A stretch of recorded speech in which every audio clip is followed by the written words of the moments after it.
এদিকে বিএনপির স্থায়ী কমিটির সদস্য সালাউদ্দিন আহমেদ বলেছেন, গণতন্ত্র না ফিরলে ফ্যাসিবাদ আবার ফিরতে পারে। যারা ২৪-এর চেতনাকে এককভাবে রাজনৈতিক ব্যবসা করতে চাচ্ছে তাদেরকে আওয়ামী লীগ থেকে শিক্ষা নিতে হবে।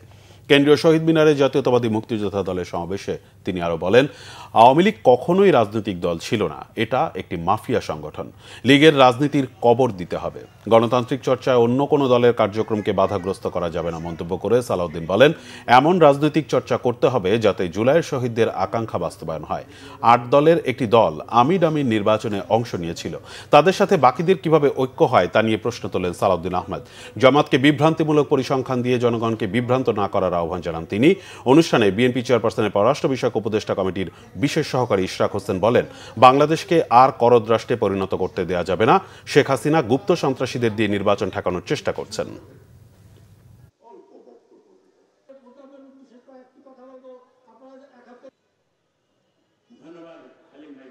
আওয়ামী লীগ ১৯৭১ সালের মুক্তিযুদ্ধের একক কন্ট্রাক্টর নিয়ে চেতনার ব্যবসা করতে করতে বিলুপ্ত প্রায় হয়ে গিয়েছে।